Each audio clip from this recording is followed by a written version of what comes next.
Genesis 4:11 through 15. He is the supreme judge and is merciful. Somebody read 11 through 15 in Genesis 4. Now you're under a curse and driven from the ground, which opened its mouth to receive your brother's blood from your hand. When you work the ground, it will no longer yield its crops for you. You will be a restless wanderer on the earth. Cain said to the Lord, my punishment is more than I can bear. Today you are driving me from the land, and I will be hidden from your presence. I will be the restless wanderer on the earth, and whoever finds me will kill me. But the Lord said to him, not so. If anyone kills Cain, he will suffer vengeance 7 times over. Then the Lord put a mark on Cain so that no one who found him would kill him. Why would I, now that's very much a judgment. Why would I say it's merciful? That was my comment. I typed in merciful. He spared his life. What's that? He spared his life. Capital punishment? I mean, God approved Abel, and yet Cain killed him, and he did not hold him accountable. Capital punishment was not instituted. So he's merciful. It's amazing what he can tolerate. Beyond my comprehension. So does that mean capital punishment in today's sense isn't? We're going to talk about capital punishment because listed in our outline is where, okay. No, and it's interesting. His question was, and this is going to come up in discussions about who is Jesus and why it matters. Because there was a point where when everything was right, there was no capital punishment. And then everything went wrong and suddenly we have capital punishment. There's theories behind this idea of, Jesus is ultimately making everything right. So that's a big, heady discussion about the issues of capital punishment, things like that.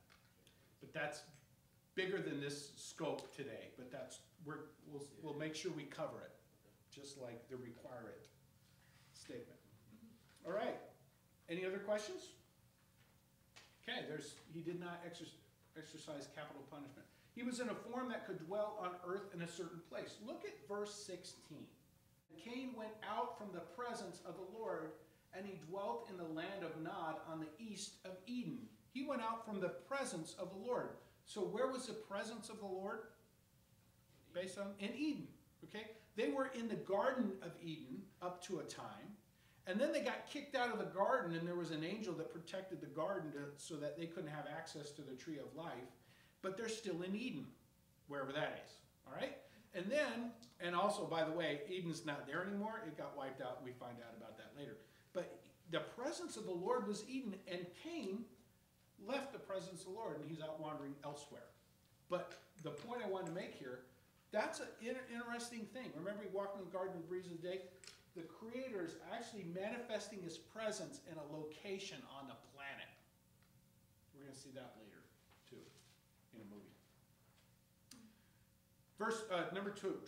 The form departed from earth whereby men had to call upon him. So we're going to see a progression in time where at first the Creator himself is walking in the garden in the breeze of the day. His presence is a certain location. He's still exercising all of his powers of supreme judge and creator and stuff like that. So we're going to look at verse 26. At verse 26, I'm going to summarize the scripture from that point on. It says that Cain went out from the presence of the Lord. He dwelt in the land of Nod. He knew his wife. She conceived and bore Enoch. And this is not the Enoch that we find out later who walked with God and God took him. And then he talks about in verse 19 this guy Lamech. Then Lamech took for himself 2 wives. No, it's not approving of it. It's just historical fact. He took 2 wives, and it mentions their names. It's interesting that it goes into detail of what their names are. Now, it talks about some other people who are really good in music and all kinds of stuff like that. And then look at verse 23. Lamech says to his wives, I killed a man because he wounded me. Thus, if Cain has sevenfold, if Cain gets hurt by somebody, if they take vengeance on Cain, then it'd be worse for them if they take vengeance on me. I don't think he had the authority to make that determination, but it just chronicles that this is something that he said. So he's a real guy. He really existed. He really had things happen in his life. He really had 2 wives. He had brothers. Now, goes on to verse 25. And Adam knew his wife, and she bore a son and named him Seth. For God has appointed another seed for me instead of Abel, whom Cain killed. As for Seth, to him also a son was born. He named him Enosh. Then this is the point I wanted to make in verse 26. Then men began to call on the name of the Lord. And what the time frame of this is, if you go through the Chronicles, we're going to see in genealogy where he spells out very clearly, this person was born, he had a child at this age, had sons and daughters, and died. And the total lifespan of the person was so many hundred years, whatever, okay? And then you're going to see this. So we're going to find out when you see the genealogies that this, it's probably, we're going to bring it up in when we talk about Noah, okay, about the lifespan of man. Now, the next thing, does anybody have any questions about that besides the fact that people live long? Because I'll cover that later. Today? You're covered later today? Yeah, hopefully. We'll see. Okay. So the next item, he communicated to us that a genealogy was an important part of the record relating to his redemptive plan. It goes into great, just gory detail. Look at chapter 5. This is the book of the genealogy of Adam. In the day that God created man, he made him in the likeness of God. In the likeness of God. He created them male and female, blessed them, and called them mankind in the day that we were created. Adam lived 130 years and begot a son in his own image. Oh, I'm sorry, it was 130, not 230. Here it is. It corrected me. 130 years and begot a son in his own likeness after his image and named him Seth.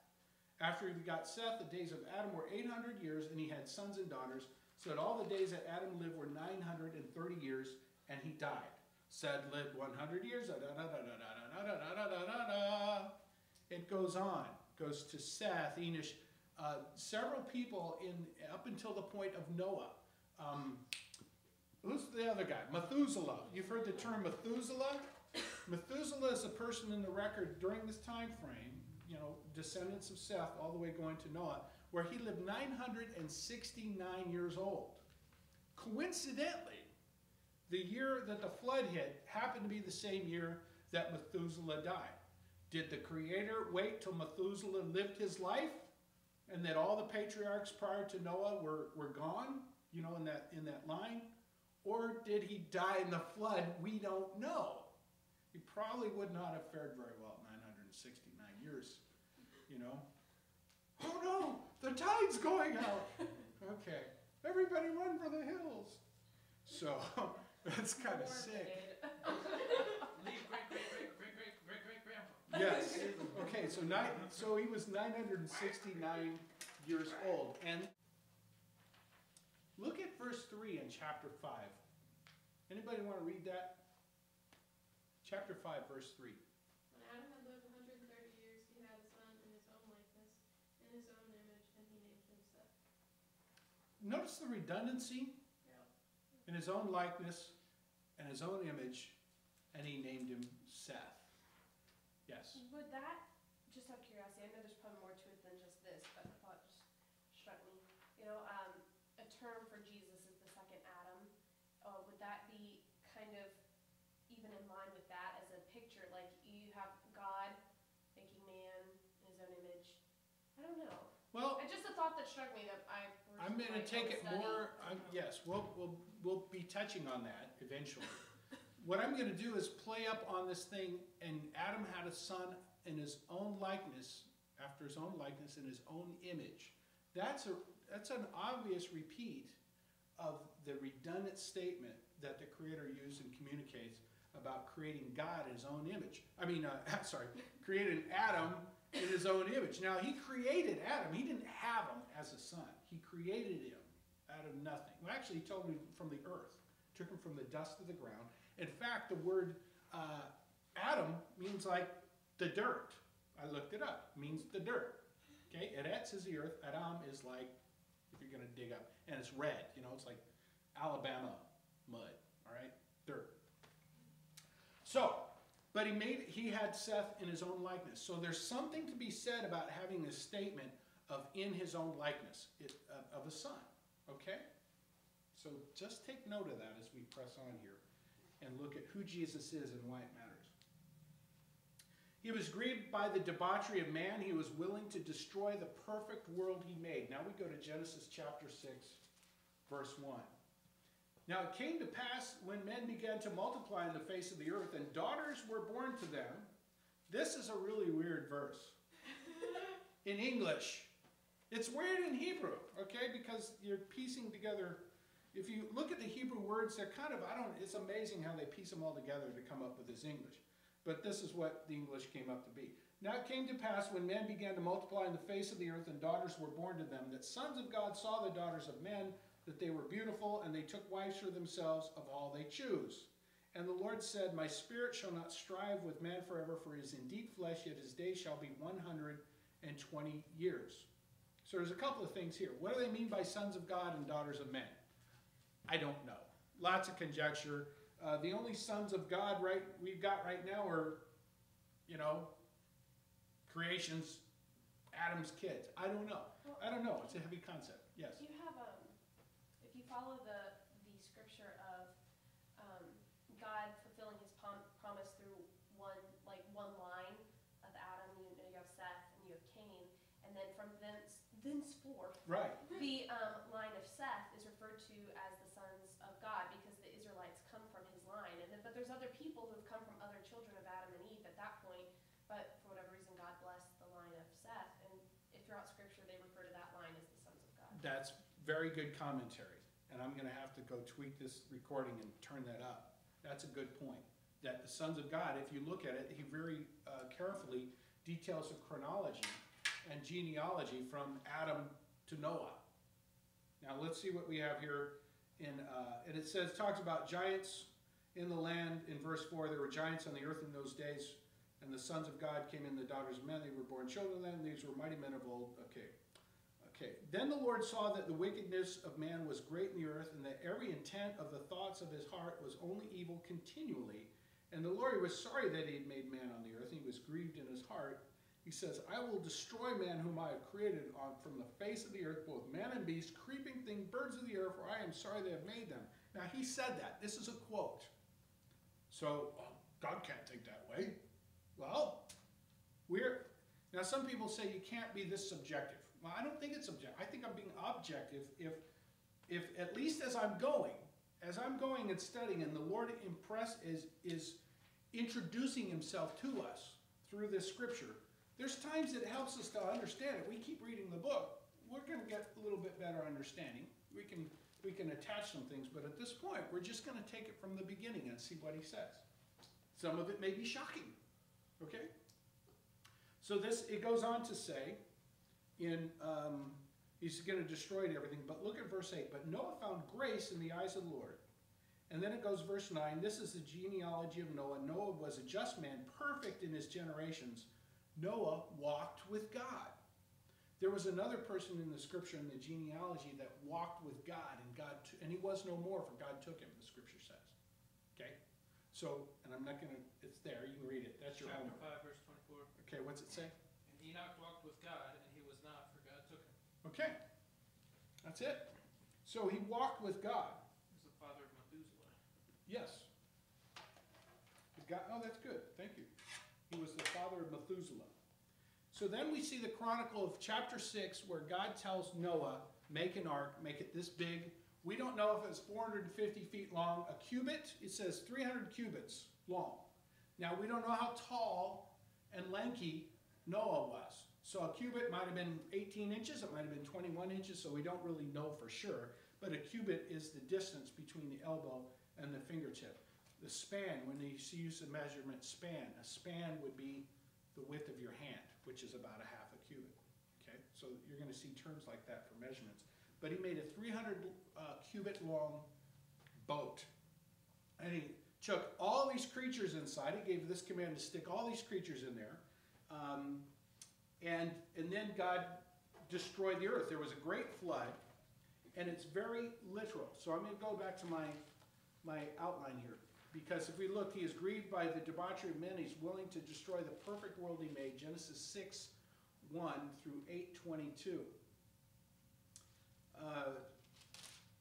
Now, I'm trying to think of what I should say about the flood. Okay, the flood. Let me tell you about the flood. Without reading the whole section there, please read that when you go home. It describes a world where it had not rained in those days, but a mist came up from the ground and watered the earth. So it was a perfect environment. If you look at the creation, it describes the firmament, the waters in the sky, and separated the waters in the sky from the waters on the ground. He made land appear. So there's these geologic upheavals even in the creation. But then here we see this world where it's like, you know, and geologists will tell you now all the crazy coal beds and everything like that, and they can look back in the fossil record. It was a global greenhouse at one time. It was a beautiful place. So we see this place where there's no, the environment is not like it is today. There was a breeze, so the air is moving. But one thing about rain, the only way you can have rain is to have a dust particle. And Jesse's going to check me on all this. But you actually have something, a physical particle that the moisture can condense around. Okay? So if you've got the perfect creation, you don't have a bunch of dust in the air, you don't have volcanoes shooting strange gases into the sky, you've got a perfect world, you've got a lot of water in the atmosphere, and you know what they use, the scientists use, and people who do nuclear reactors to insulate the radiation? Pure water. It's a marvelous insulator against radiation. If we had more water in our atmosphere, we'd have less skin problems. Because it doesn't compress or expand, or like, oh, is that why? What's that? Because water doesn't compress, or like it's like a shield. I don't know. I don't know, but it just has these properties. It's a great it's a perfect insulator. Your gas tank, it will mess it up because it won't compress. Okay, so there's these properties in water. Yeah, I don't know. And also, if there's more water in the atmosphere, there'd be greater physical pressure. Your lungs assimilate oxygen easier. There's all kinds of things that would be different in that kind of environment. Now, it says a point that the fountains of the great deep blew up. So we don't know did it look like Mount St. Helens, a zillion-fold? We have no idea. Was it a meteor that hit the earth? I don't know. But I'll tell you what, even the geologists who want to discount the Bible have come up with a crazy solution that something broke up the earth. Something went bam! Something happened, and the whole earth went crazy. Okay? So now if you've got crazy volcanoes shooting all kinds of crazy temperature things and particles in the sky and all kinds of crazy things happen, you're going to have water from the fountains of the great deep blowing up and all kinds of things. You're going to change the entire environment. It chronicles here that it wiped out everything. And if you go to Grand Canyon, I encourage you, those aren't old deserts, those are old red earth turned into mud. Okay, that sandstone. In fact, they have these nautiluses that go for hundreds of miles. These strange, not nautiluses, what are they? Little pointy looking, they're like squids with cone heads. For literally hundreds of miles. And they say, oh, this at one time was a desert. Wrong. It's 8,000 feet of flood debris. So the Bible's true. So God wiped out the earth. Anybody have any? So you see I have strong opinions about it. Does anybody have any questions about it? There's something in their mind that they go, I just really can't grasp that. Well, I was just thinking, something that hit me that never hit me before. If you've got the waters in the sky and just an incredibly wet, humid atmosphere, but you don't have any rain up until this point, and then you do have something like a volcano goes off, suddenly there's all this material, and that your 500% humidity in the sky suddenly, instantly is condensing around all these new particles, and then you've got water from the skies pouring, to the ground. You could see how it could, physical cause for monster flood. Right. And we don't know if it was one continent. There's evidence geologically that it was one continent. Yeah. Pangea, they call it. And there's a guy who's done math that figured out that it was actually not going like this slowly billions of years, but there's evidence that it went in a matter of months. Okay, and if you look at the chronicle, in fact, if you look at the geology on the Atlantic Ocean, guess if it was over billions of years, you might have sediment evenly all over the ocean bottoms. Well, you know what you have? You don't. You have in the Atlantic Ocean a bunch of basalt, a bunch of lava, like something spread out really fast. And you know what you have in the Pacific? You've got all the junk that's on the North American continent, looks just like it, but it's covering the Pacific Ocean as if that stuff got all smooshed like it did all over the earth, and then the continent went, you know? So it is, even if you look at the US Geological Survey and look at the content of the ocean bottoms, it's consistent with this biblical account. I've heard theories that like time in Old Testament wasn't really an exact correlation of time as we know it today. And that is a very good question. Did you hear what he said? This correlation of time. Yeah, like the Earth was created in 7 days. It wasn't 7 24-hour days, or it wasn't 930 years, 365 days a year. Okay. Like it was just, I mean, it was maybe No. translated as that. No, what's interesting is, and actually not translated, what we're going to do is look at Hebrew. Yeah. That's a good question. And remember I said if anybody asks a question, we can stop, because what I have to talk about next is going to take a very concentrated single week. The basis of somebody saying, well, maybe it wasn't that, prior to a worldview of discounting the Bible and saying, well, there's got to be some other excuse for us being here. That wasn't contemplated, okay? And the reason why, let's go back to Genesis 1:1. And I stumbled on this as I've been studying, and I've been doing this thing, blueletterbible.org or something like that. You can go in there on every verse and you click it and it shows you the Hebrew words in succession and some other commentaries. They're really good. What's that called? It's blueletterbible.org, I think, and it's really good. And so some of the things that I'm going to say kept popping up at me as I was reading. In the beginning, God created the heavens and the earth, is Genesis chapter 1. And then going down to verse 6, talked about let there be a firmament in the midst of the waters, let it divide the waters from the waters. And so it talks about that. He called the firmament heaven, and then keeps on going. Verse 9, dry land appears. And he called the dry land Eretz, earth we call it. And he's called the seas, and God saw it was good. Let the earth bring forth grass, so he brought all the stuff forward. He kept going. Now, verse 12, he talks about everything was brought according to its kind, which he repeated this kind statement over and over and over, and made an impression that things don't change from one thing to another. Everything stays within its kind, limited by its kind. And if we go to verse 13, it says, so the evening, that's the nighttime, and the morning were the first yom.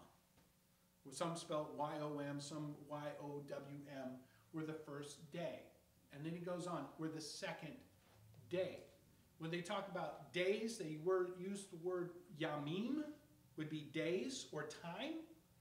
In that day, sometimes we say, in that day, back in the day. You know, I don't know if you guys watch the Pawn show on History Channel or whatever, and the old guy says, back in the day, you know. Well, they use the term back in that day also, and they use the word day, yom. So sometimes when they use back in that day, that word yom was used. When they're talking several days, it's yamim. But also when they talk about a period of time, there's this other modifier.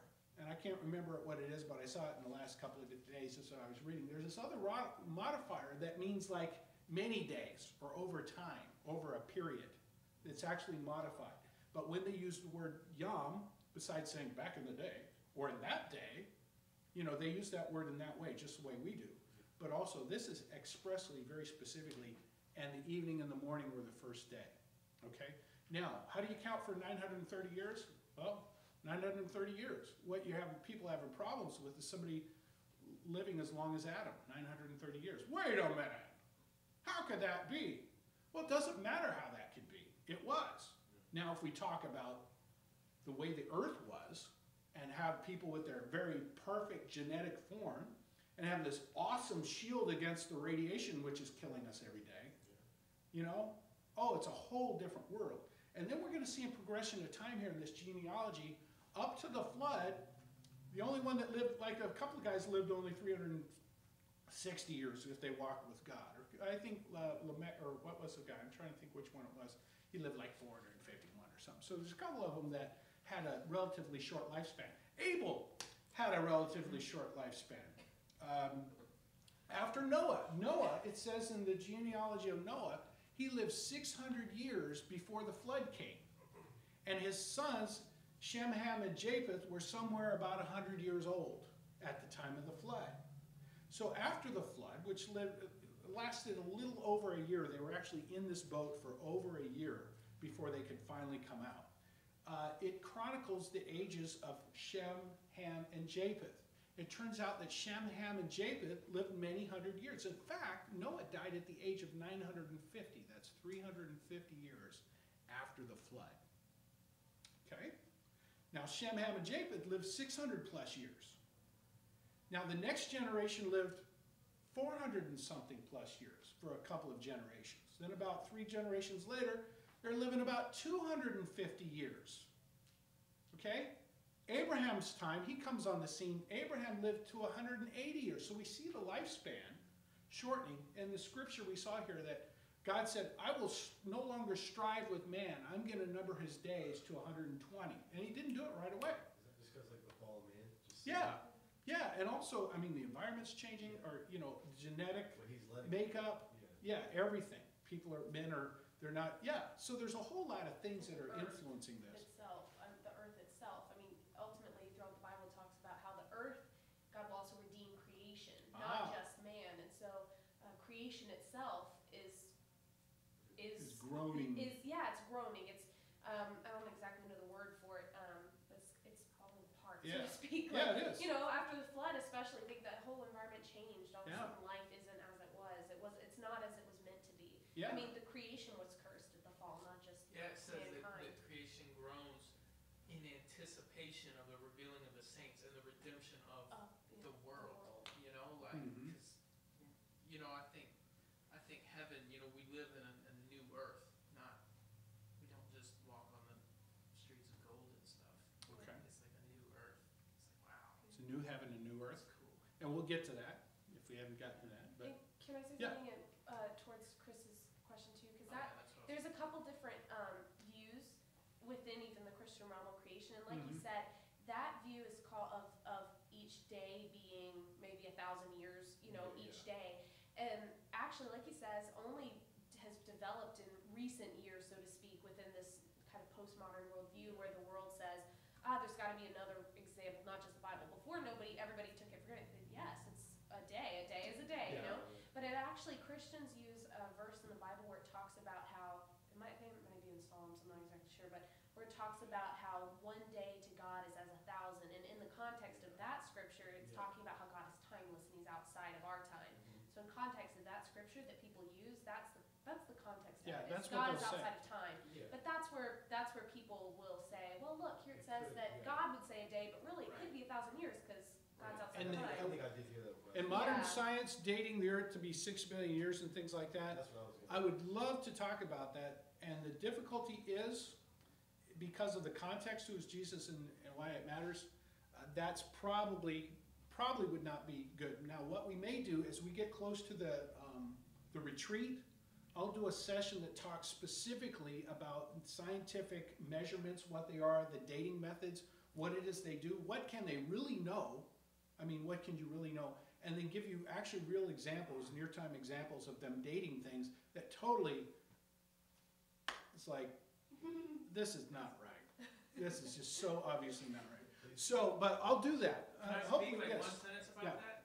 Like, I'd spent a lot of time reading scientific articles and things like that throughout my schooling, and the mainstream science is so blatantly obvious. You come up with, you see a result, and you're like, wow, that's pretty obviously a floodism. Right. But because the scientists, their goal is to disprove any need for God and any need for accountability for their actions, that they will say, okay, well, what is, they like prove their stuff by saying, because it couldn't have been a short time, it couldn't have been a major flood, then it had to be laid down over 6 local. billion years. Yeah. And that's why the world has to be this old, because I can't come up with any other way it could have happened without God. Yeah. You know, And so- you'll see next time you watch WHRO or National Geographic, and these duck-billed platypus were killed in a local flood. Well, yeah, It was local to them and everybody, you know. Okay, but what I want to say here is the term day, and then what we're going to do next week is we're going to come back and hit Abraham. And I had to kind of get through some of the things we're talking about right here, because, and it's going to be a little bit lengthy, because you know what? Nobody spends any time coming back to find out what was going on in the original. Because the way we're going to know who Jesus is, we're going to have to see him, know him who is from the beginning. So in answer to your question, it was expressly, very deliberately, very redundantly to show, and the evening and morning was the first day. And again, as I was said, the ages were going to decrease. We get to Abraham, he lives to 180. Moses was the one we see chronicled lived to 120, where that was actually fulfilled in Moses' time frame. Okay? And I also wanted to point out that Abraham was a contemporary of Seth. Shem, Ham, and Japheth, they were on the boat. They were still alive, at least Shem was, when Abraham was alive. So passing down this information may have been pretty easy at the time. We don't know, but there's things we're going to look at. Any other questions, Jess? We went through a timeline with the youth last year. Mm-hmm. Would it be possible, do you still have that? Could you bring that in next week? I'm going to actually probably rent from Mrs. Mummert, Beth type, one each. She's got a timeline that I saw that actually shows these people and how they were trailing in time and how they were overlapping. And it's really cartoon-like. It's beautiful. So I'm going to try to see if I can get that off of her. Because I'm visual, and so I like to, Okay. I remember looking at it. And what we're going to do next week, too, is we're going to have a visual depiction of the map. So you're going to see what's going on here, because this whole Garden of Eden, everything was wiped out. Okay, all the 4 rivers they described, they're not there. They may have been, new rivers have been named, just like York in England, we have a New York here. There were things that were named, similar names to what existed before the flood. Totally different planet. Okay? Different world. Now, I expected this to be a bit dry today, and because I was plugging through some things. So what we're going to do is we're going to come back next week. I'm going to introduce you to the confusion at Babel, and then we're going to go to Abraham, and Abraham's insanely important to find out who this Jesus is and why it matters. These statements about creating man in his own image, and then Adam having a son in his own likeness, in his own image. Redundant statements. We're going to see some redundant statements in Abraham's day that are going to be pointing to Jesus, and it's going to matter. Okay? That's it.